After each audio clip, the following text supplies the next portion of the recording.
Every person you see who's on fire and is successful knows the why. You know what the problem is?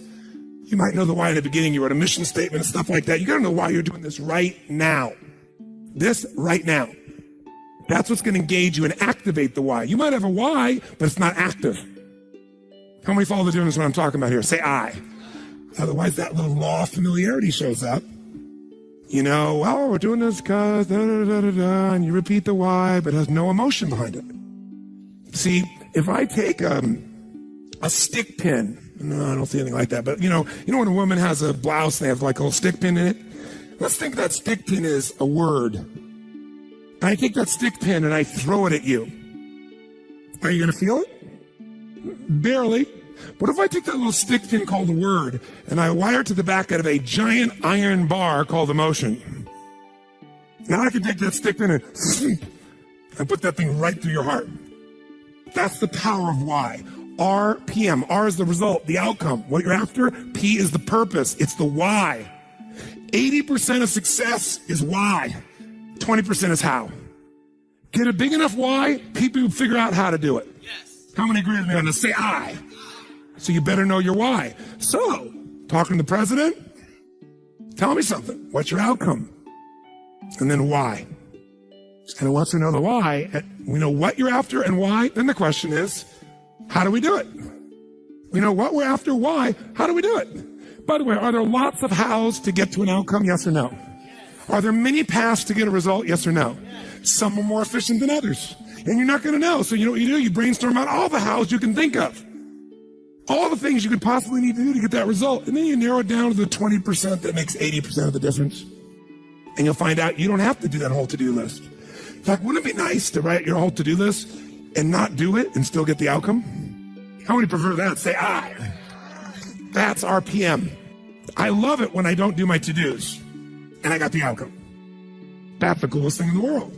You might have done one or two of them, but it's been learning selectively which ones are going to create it. But the only way to do that is to brainstorm out the M, the massive action plan.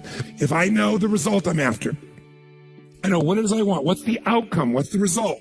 What do I want specifically, clearly? And I know the why, and the why has got to move who? Who does the why have to matter to? Well, if it's a why you're trying to get everybody to deal with, they got to have a why involved in it. But people do things for different reasons. People donate money for different reasons. Some of you donated money the other day here because you were moved by the experience.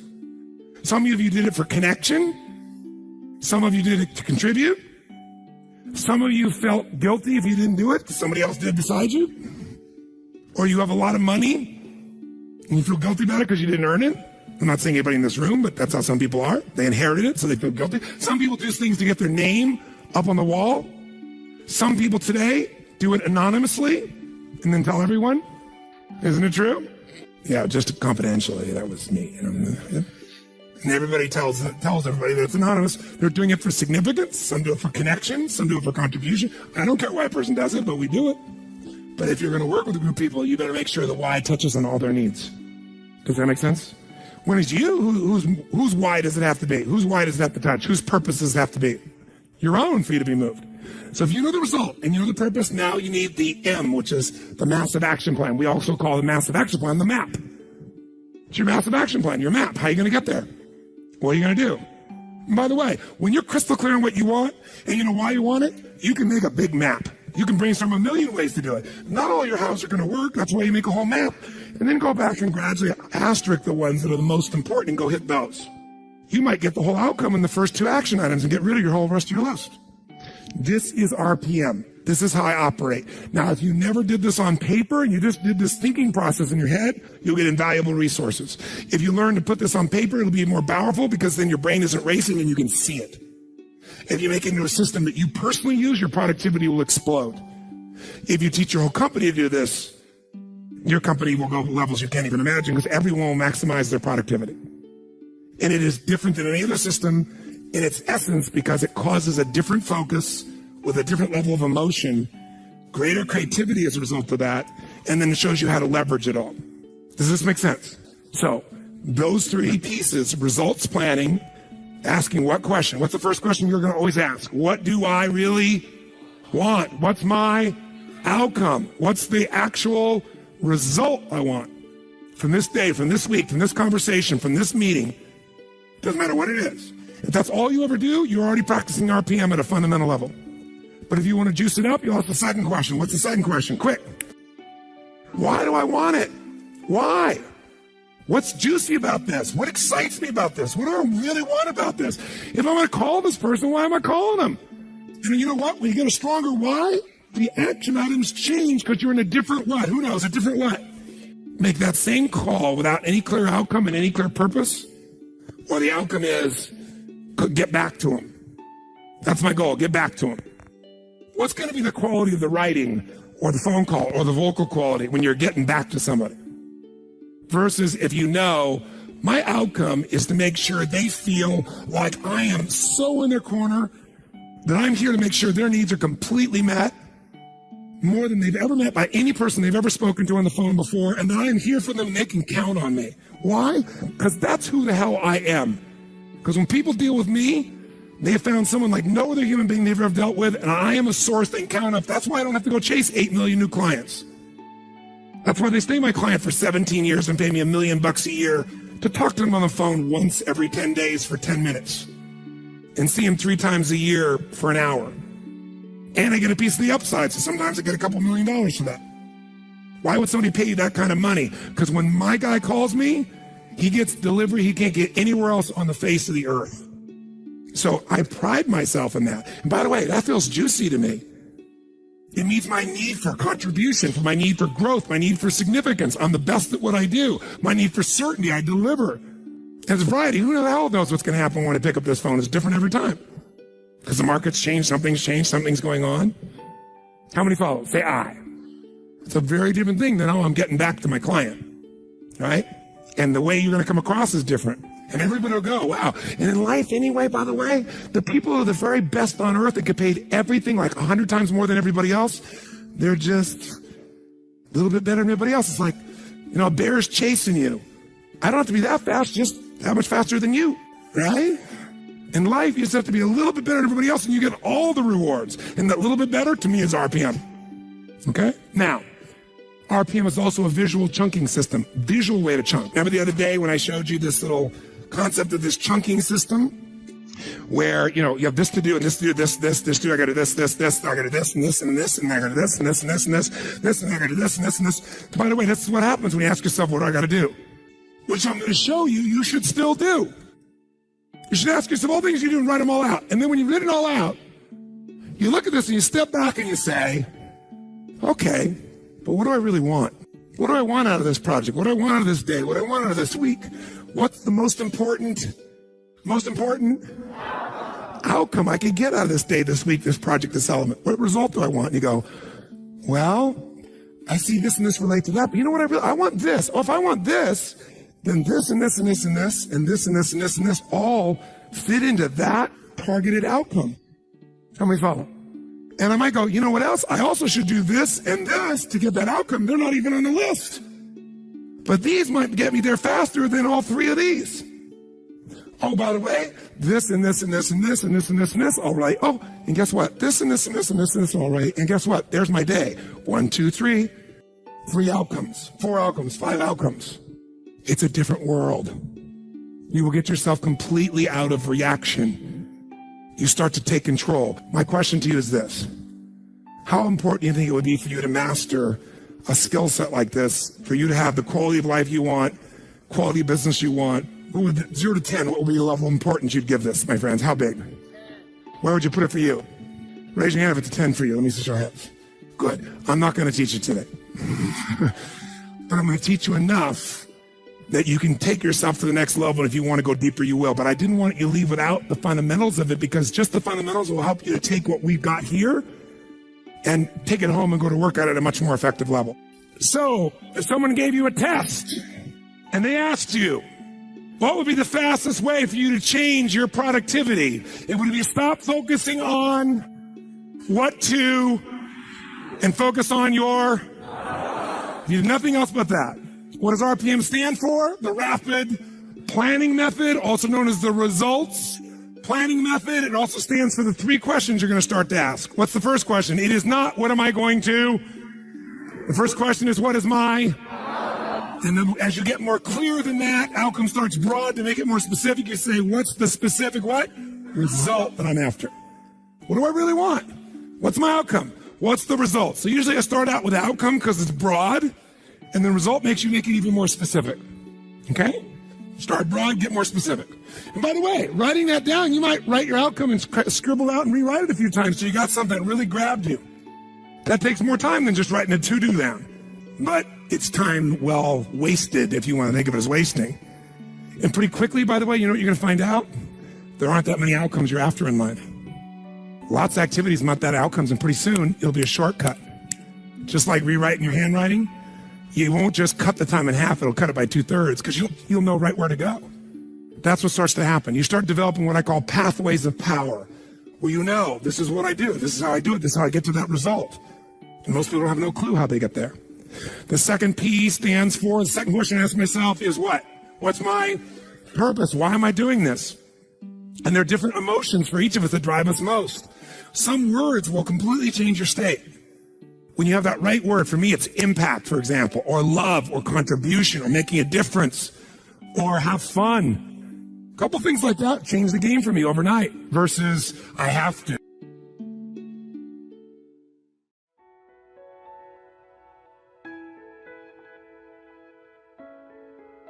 Right? And so never allowing a situation or circumstance to define your life, and understanding that you got something inside of you that's greater than that situation or that circumstance, but you have to constantly believe it. And not only believe it, you have to make decisions and choices every single day to put you a step forward toward what you believe your destiny is. Either somebody is in the midst of adversity, or just came out of adversity, or it won't be long before they head into adversity. So you need to be prepared either way. And so we all go through adversity, opposition. I think that's the thing that makes us all in common as people.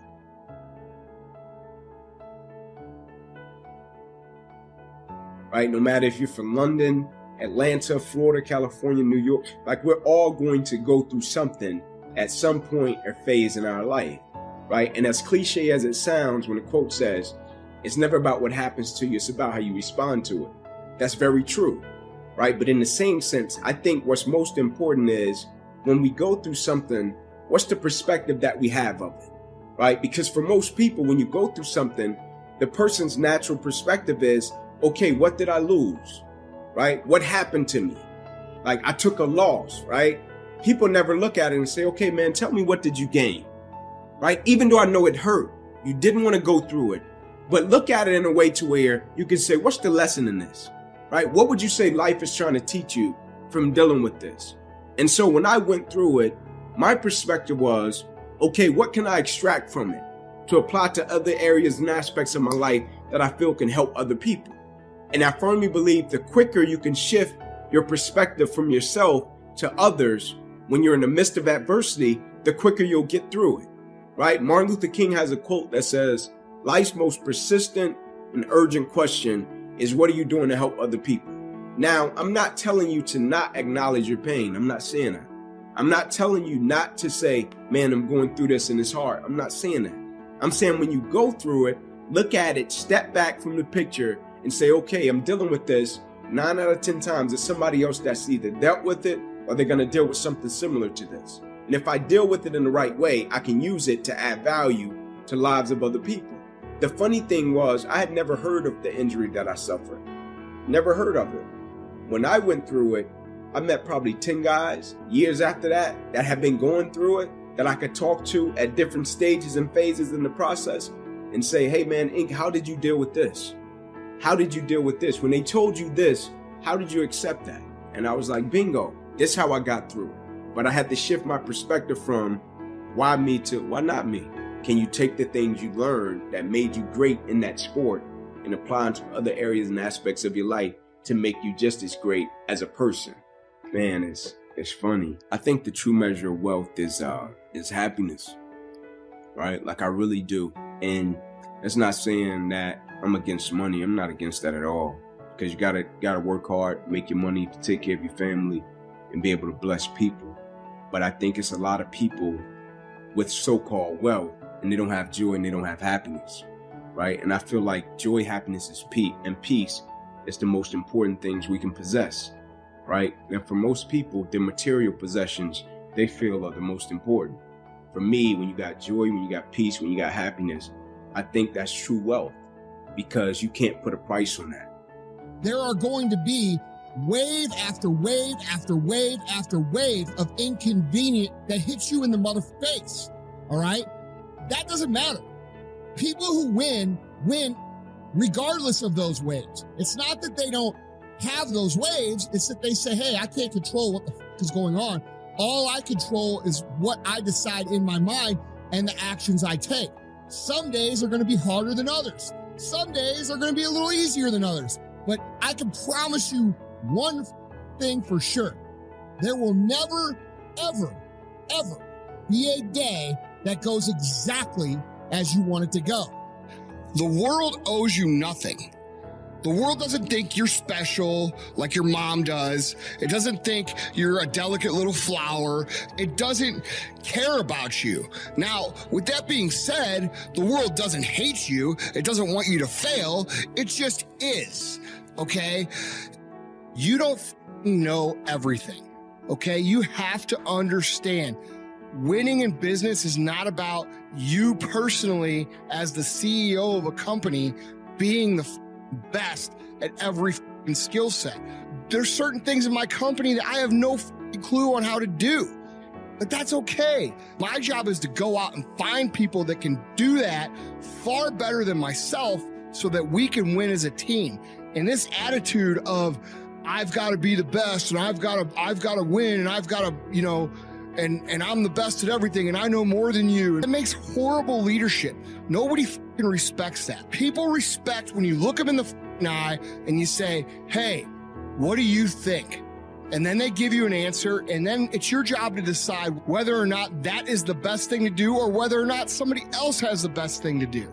It's okay to not have all the answers. It's okay to not be right. It's okay to admit that you weren't right. And in fact, if you want the respect of your team and your peers, you will be willing and able to admit that you made mistakes the minute that you make them. You want to be somebody who succeeds. You want to be somebody who builds something. You want to be somebody who people write books about one day. You are going to have to be okay with being bad at for a long time. And that's the mentality you guys have to have. You have to be okay with looking like an idiot for a long time. People start what-ifing themselves. All right. They say, all right, I got this great idea, but what if I do all this work and it doesn't work? What if I put in all this time to become an excellent employee and I don't get promoted? What if I put in all this work to become an excellent salesman and I don't sell? What if, and I'll tell you what if, where you're going to be. Because it isn't going to be any better than where you are now. You talked yourself out of going after what you were supposed to go after. You talked yourself out of your purpose. You talked yourself out of the idea that success is cause and effect, not magic luck or magic fairy dust. You see big things, you hear big things, you see people who do big things, and you automatically say, wow, that guy's so lucky. Wow, she's so lucky. Wow, that's so lucky that happened. Quit using the word luck, quit believing in luck, and start believing in work. Start believing in fortunate. Start believing in results that come from your actions. And when you do that and you wholeheartedly believe it, guess what? That's what starts to happen. It simply means that hard times are nothing more than growth coming to get you in wolf's clothing. I'm going to repeat that again with great love and respect because it's important. Hard times, we all go through hard times. It's really nothing more than growth in wolf's clothing. And the real game of the legend and history maker and titan and hero is growth. It's about taking your gifts and your talents and materializing them each day. And how do you do that? You do that by using every single thing that happens to you, good or bad, as grist for the mill. In other words, using everything that happens to you, painful and poetic, to make you stronger and to introduce you to the primal hero that lives at the core of every human heart. I've gone through some very difficult times in my life, sometimes where I was down on my knees, sometimes when I was so confused, sometimes when I was in the valley of darkness. And one of the things that helped me most and that will help you as you navigate your turmoil and painful seasons of life, is you say, how can I use this to grow? How can I use this to shatter the covering over my ego so I become more creative, more productive, more loving, more of service, more on fire, more of a history maker to humanity in my own unique way? If you look at the greatest people of the planet, the true leaders, the true history makers, the true servants of humanity, if you look at the greatest business builders, if you look at the greatest artists, they all had one thing in common. They suffered more than the ordinary person. If you look at the root of the word passion, it is to suffer. The root of the word passion is to suffer. The great ones suffer for their craft. They suffer for their mission. They suffer for their ambitions. They suffer for their service. So the second point, or the second way to get through hard times, is simply always be asking yourself, how can I use this to serve me, to make me stronger, more creative, tougher, braver, and more authentic? The third way to get through a hard time is to feel to heal. I want you to remember that brain too. If you want to heal it, you need to feel it. People come to me all the time. Robin, I'm heartbroken. Robin, there's someone trying to attack me. Robin, I've lost a business. Robin, I'm dealing with an illness. What do I do with all the pain? Well, here's the point number 3. Feel it to heal it. You know about my 4 interior empires model that is currently disrupting the field of personal mastery, elite performance, and leadership. It's not only mindset, that's only the first interior empire. The second one is heart set. The third one is health set. The fourth one is soul set. I go into it in great detail in my book, The 5 a.m. Club. Here's the point I want to share with you right now in this mastery session. On interior empire number 2, heart set. That is how you turn pain into power. A lot of people say, well, it's all about mindset. Read the books on getting through a difficult time. Read the books on amplifying your psychology. I want to introduce you to this new word I'm offering, your heart set. So when you're going through a difficult time, society says, run away from the pain, run away from the sadness, run away from the anger. What I'm suggesting to you is to heal the wound that someone caused you, or a condition caused you, or an experience has set up within you. You need to go into your heart set.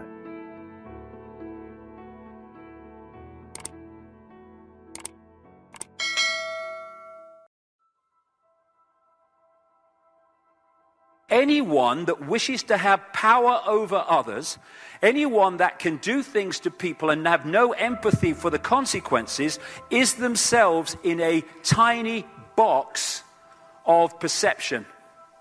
What the Illuminati and what the manipulators have done, and they've done it brilliantly, I have to say, because they may not be wise, but they are clever on an intellectual level. Cleverness without wisdom is the most destructive force on earth. That's why we are in such a state that we're in. It's very clever to know how to build an atomic bomb, but it's not wise to do so. There is a difference between cleverness and wisdom.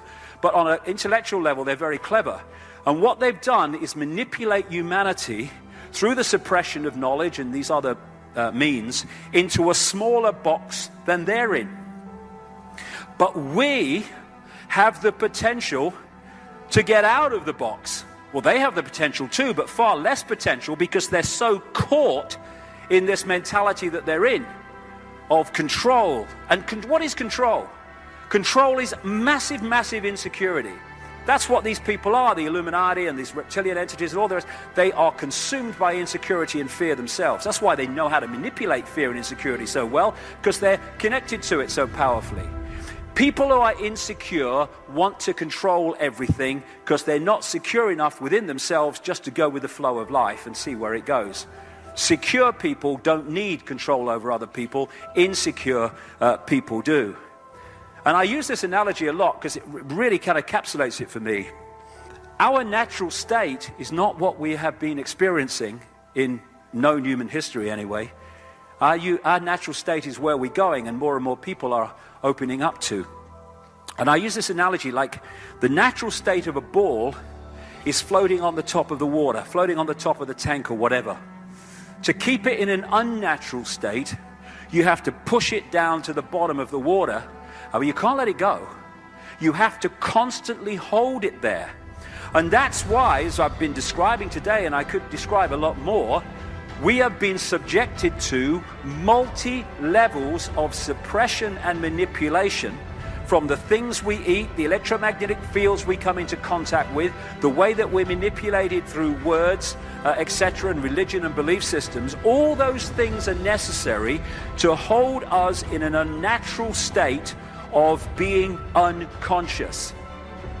And why are all those things necessary? Because we are amazing, infinite, eternal genius. And we've been held in this unnatural state. But, like I say, if you're going to hold the ball in the unnatural state, you've got to hold it there. Because the moment you let it go, woof, it's in its natural state, because that's where it will gravitate to immediately. And the moment we throw off the chains and the shackles of this manipulation and of this misunderstanding of who we are and where we are, then as we break those chains, those vibrational chains, we are going to become conscious by definition, because that's what we are. You know, people think, I've got to seek enlightenment. No, we are enlightened. That's our natural state. The law of awareness says you must know yourself to grow yourself. James Russell Lowell, in your notes, no one can produce great things who is not thoroughly sincere in dealing with himself. What a powerful statement that is. You and I need to become aware of who we are, and we need to know what our passion is. We need to know what our purpose is. When people talk about themselves and trying to find themselves, I immediately talk to them about, what is your passion? What is your purpose? Let me kind of walk you through this kind of quickly of how to figure this out, because this is so important in your awareness. The first question I would ask you about your passion is, do you like what you're doing now? Surprisingly, the majority of the people, when I ask them that question, say no. And this amazes me. I'll be just having a conversation. Hey, do you like your job? You know what? Most people say they don't. And sometimes they'll even look at me and say, well, you know, I don't really care for my job. What would you advise me to do? And then they don't like my advice, because when somebody tells me they don't like their job, I just immediately say, well, I'd quit. I have no idea. Now, please, maybe some of you can help me in the audience today. I have no idea why somebody would do something every day that they didn't like. This is beyond me. Why would a person go and do a job that they don't like and complain about it all day and call it life? And to be honest with you, I don't want to work beside them either, because it's bad enough for them to be miserable in what they're doing, but when they're miserable in what they're doing, guess what they do to you? They make you miserable. Haven't you just been beside miserable before? You know what I'm saying? You kind of felt good, but by the end of the day, you felt bad. And you say, well, what did I do to feel bad? You sat with that person. You know what I'm saying? So when people say, well, I don't like my job, what kind of advice do you give me? This is an IQ test. Quit.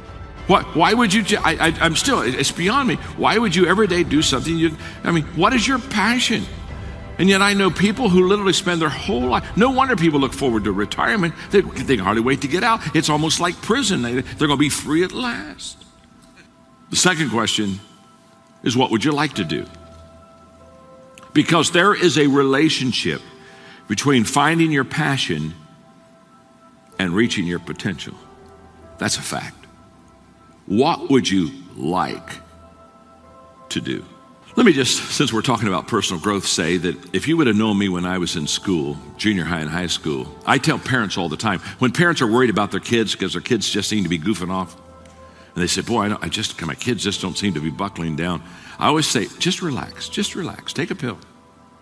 Because if they would have seen me as a kid, as a parent, they would be greatly encouraged. Because when I went to school, it was nothing but party. There was one wonderful thing about school was your friends. And I had a whole bunch of friends. And I didn't do studies. My study hall was going around visiting my friends. That was kind of like fellowship time for me. And I was playing ball and I was enjoying myself. And I didn't get good grades. And I just basically, I was smart enough to wing it and get through high school. If you just hang in and breathe, you get there. You know what I'm talking about. So it's not like a huge accomplishment. It's, can you just stick around long enough, they'll pass you. They kind of pass you up, you know what I mean? And my dad and I, we had these long talks. My dad and I have these long talks. He said, John, you just don't seem to be disciplined. You don't seem to be focused. You just want to play ball and be with your friends. And you're right, and I wasn't. When I went to college, it turned around immediately. Because when I went to college, I was going to get a do now and study for something I wanted to go do. And immediately I made the dean's list. Immediately I disciplined myself. Immediately I started studying. Wasn't really any problem. But can I tell you something? The reason I didn't do it in high school is because I wasn't getting what I wanted to get to go where I really wanted to go. In the moment, me being pragmatic, that I found that I got the subjects down and I could study, they were going to prepare me for the ministry. I got all excited, passionate, the whole process. So you got to ask yourself, what would you like to do? Because when you find what you'd like to do, that ignites your passion. And when your passion is ignited, that begins to increase your potential. That's when you start moving up the potential ladder. The consciousness is not an object. You could never say, there it is. That's actually, Jesus said literally when they asked, when does the kingdom of heaven come, or where is it? Kingdom of the sky. You can never say, there it is, or it's over there. That's what he literally said. So you can't say the consciousness, this is the analogy, the sky is the consciousness. Not the only place where it's used. It's also used sometimes in Chinese, ancient Chinese spirituality, philosophy, Taoism, and so on. The heaven, the sky, the vastness of it. But it is intangible. It does not exist in the same way that consciousness does not exist, because exist, that word means ex is from the Latin out. Ist comes to stand. It stands out. Something that exists stands out into this world. It projects itself into this dimension. But the sky does not exist because you can never find it. And the consciousness does not exist in the way that something out here exists. It is the ground for existence. It is the being before the being becomes something. So there is being and there is existence. The being, very different. It sounds almost like an obscure existentialist treatise, being and existence. But that is why people like Jesus use the sky as the closest he could get to explaining what the unconditioned consciousness is. And so when you look at the sky, the equivalent of the vast emptiness or spaciousness of the clear sky is your inner spaciousness or emptiness. And you can never say, it can never become an object for yourself in the same way as I see the table, or there I'm now aware of the consciousness. You can't be aware of the consciousness because the awareness is it. So there's no duality. You can't make it into an object. And that means when you are rooted in that dimension within yourself, that is very different from the form identity, the egoic identity. In the egoic identity, you have made yourself into an object of consciousness. Starting with, as we mentioned the other day, the pool of water in which Narcissus saw himself, the ancient myth. And so that was the beginning of human consciousness forming an image of itself and mistaking the mental image for who you are.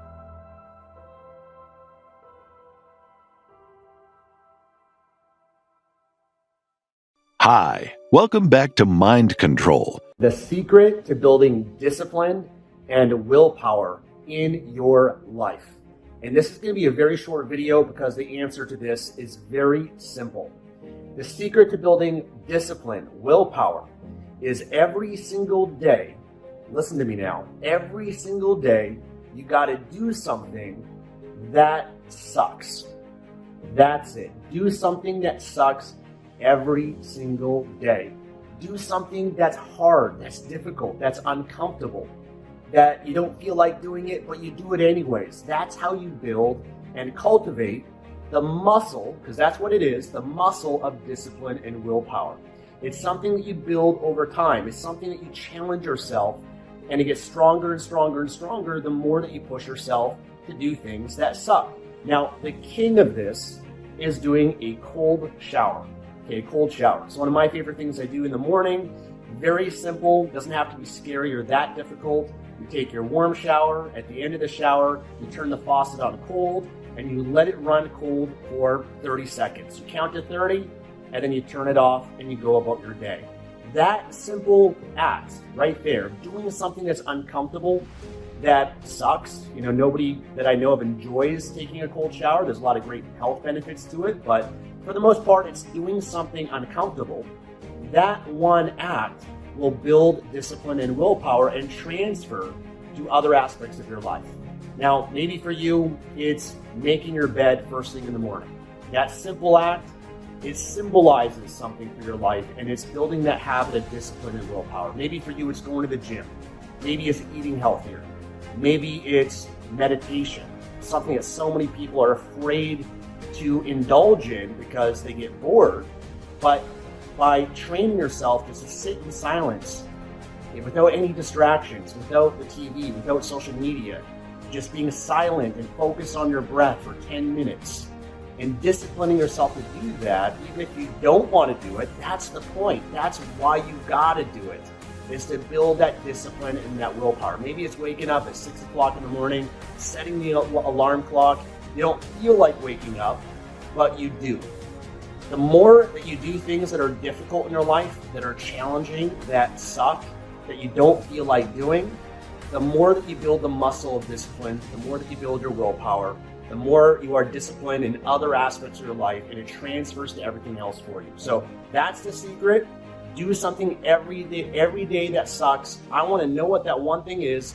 Leave a comment below to stick one thing for now. One thing, leave a comment, let me know what that is, and start doing that every single day. And I can promise you, your life will get better. I used to say one man built his house on sand and the other man built it on the rock, but I overlooked the fact that the guy who built on the rock did not build on the rock because the rock was there. He built on the rock because he dug to the rock.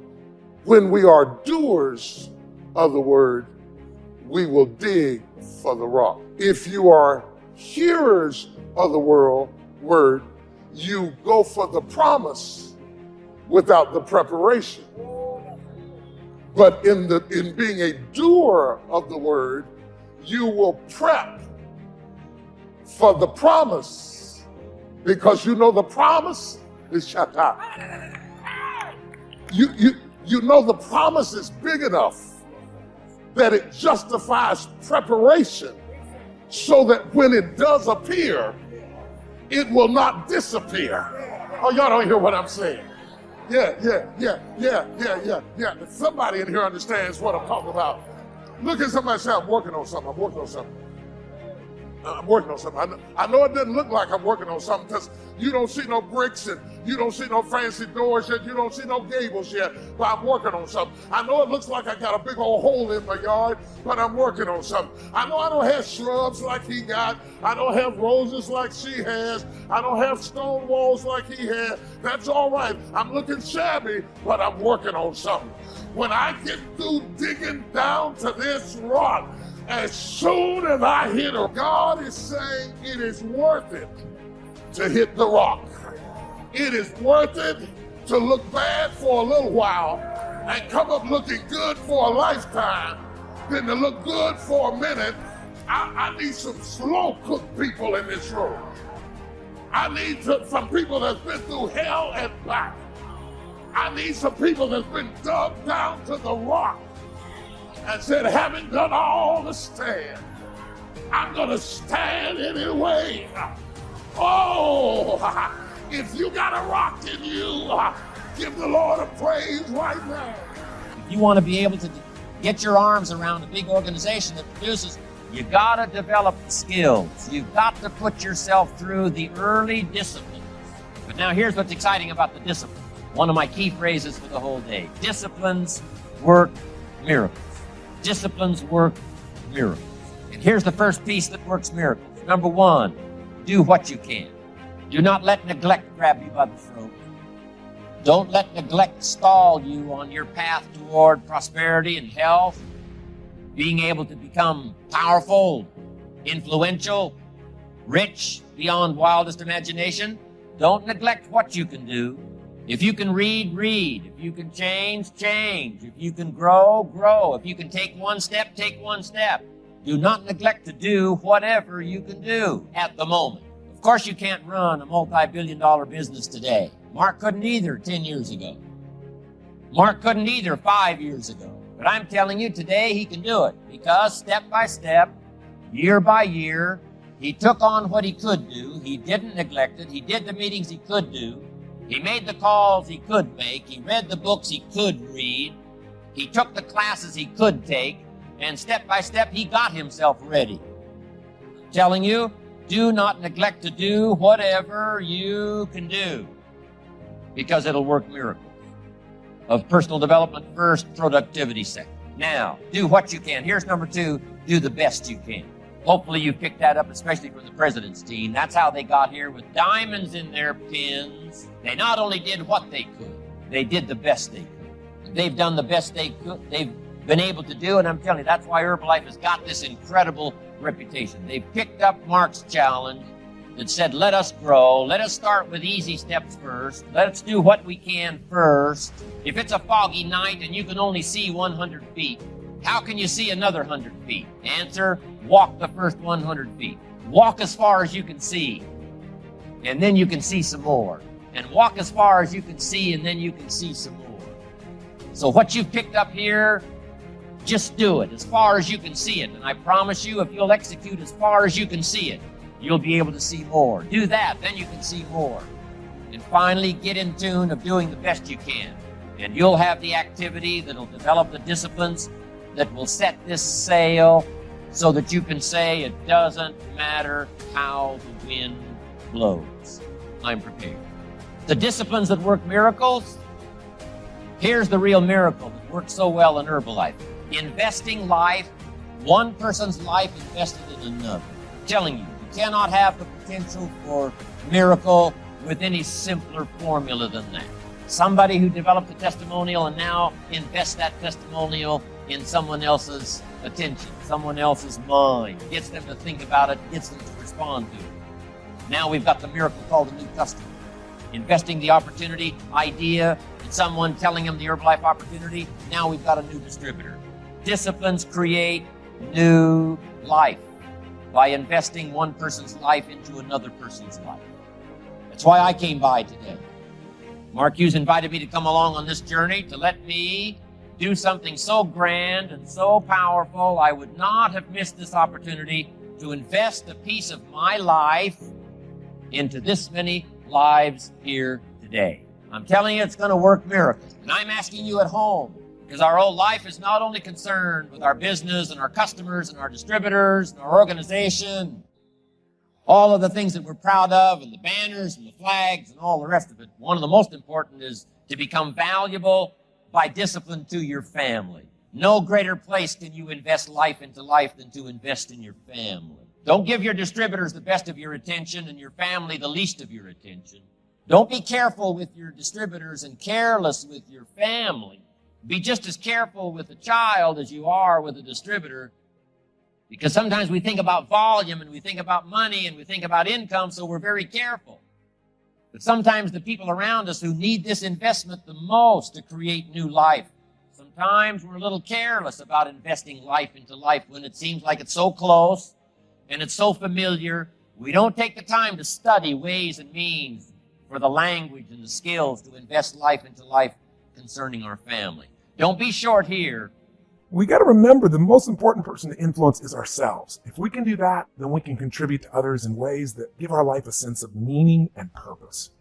I really want you to get that in the end, the meaning in life comes from contribution, from knowing that you're doing something you believe in and that makes a difference. You've got to know your outcome. The more clear you are on what you want, the more you empower your brain to come up with answers. Clarity is power. You must get focused on what you want so that you have something that's the driving force behind your behavior. When you know your outcome, you've empowered yourself. You can either live your dreams or live your fears. And I think the majority of people actually are not living their dreams, but are living their fears. So I want to ask you a question. What are your fears? We all have something that's blocking us, that's holding us back. And as we begin to look at life, what we realize is that the reason that most people are not living out their true potential, are not doing all of the things that they would really like to do, is because section. Please also like, subscribe, and share this video with your friends and families. Please watch our other motivational videos. Thank you again.